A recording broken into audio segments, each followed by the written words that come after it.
let's talk through a little bit about how those 7 areas, I think, because it's applicable whether, I'm brand new with a concept in my mind, building, or if I've hit that lull that you talked about, maybe I'm at 500,000 or $1 million a month and I want to hit that trajectory, right? And so finding, I think, those key steps and those key activities and actions that we can drive with the field that help us to hit those points, I think is a key part.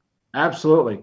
It's interesting because this particular slide illustrates it's aligned closely with Brett Blake's book on renewal.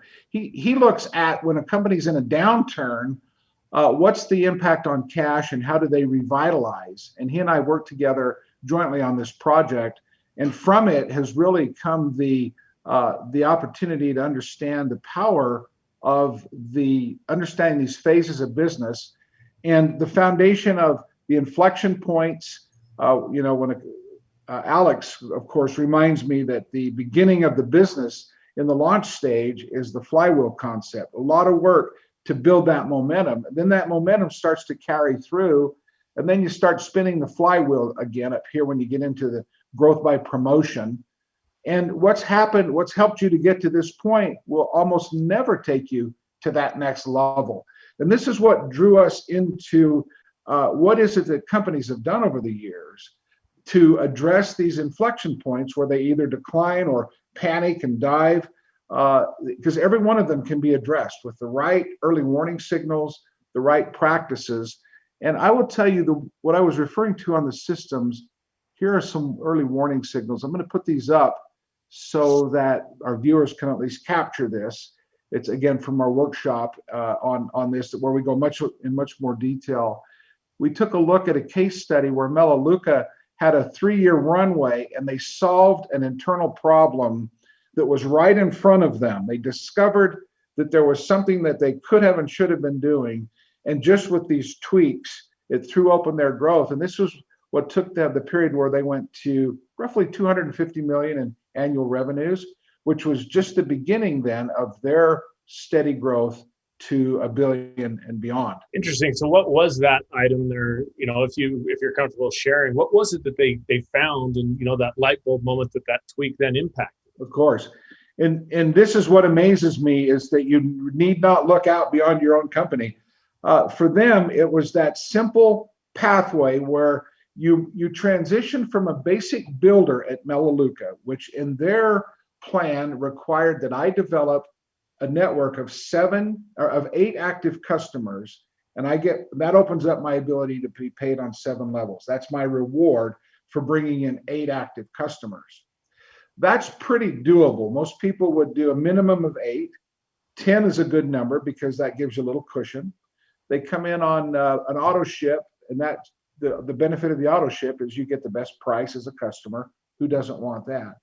So once you get settled in that, the next step in the plan to advance to leader is to help at least 5 of those 8 get their 8 customers.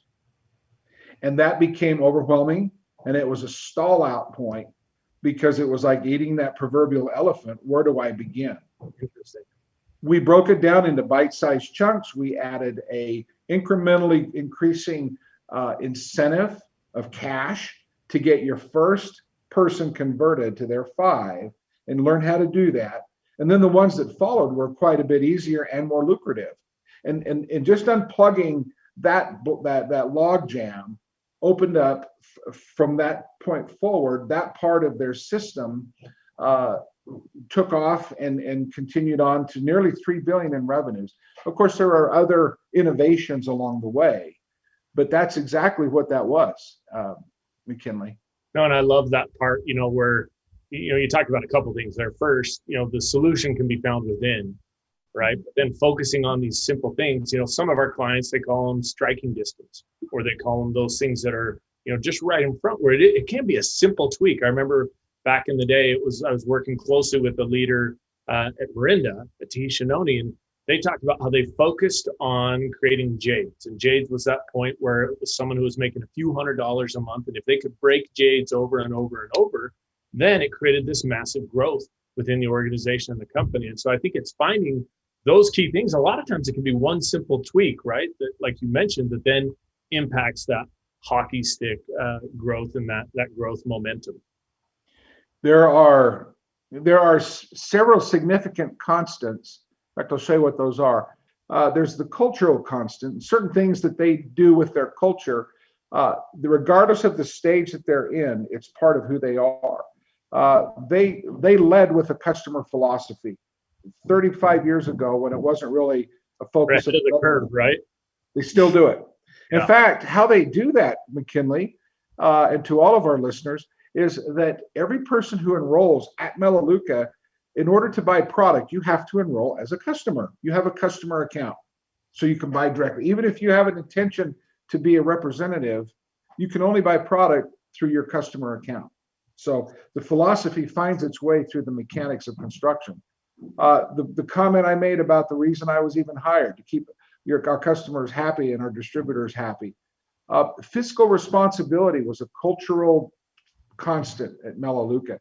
A focus on staying out of debt, being a good employee, and using your Melaleuca money to pay down your bills and to not exaggerate your claims. And they would build hope with people by doing, and you've probably heard of this, the mortgage burning. I love that, their culture. It's that moment of hope and celebration, right? Where they're burning that mortgage once they've paid it off. It's so different from, hey, the Lamborghini and this, right? It is that fiscal responsibility. That's great. It really is. They listen carefully to the field by giving them a voice at the executive table through me, their executive representative over customer service, and also by bringing in the leaders in the field. They used an index, which was pretty remarkable, to determine who's actually building. And it was a ratio of the number of increased leaders multiplied by the increase in volume. And that particular formula for their program allowed us to always be sitting with the leaders who are actually growing, so we could ask them, what are you doing that's working, and what are you running into that's causing frustration? How do we keep that working? An active and highly visible CEO. This was, of all the CEOs I've worked with, and there were some wonderful characters in my journey, this one would shut off the lights and get out on the road. When it was growing, he'd be out with the field. When it was slowing down, he'd get out with the field. He was very active and visible, and portraying his personal values and the vision and values of the company. The other constants, and I'll go more quickly through this, would include the systems. That we had a systems mindset, like a system for customer acquisition.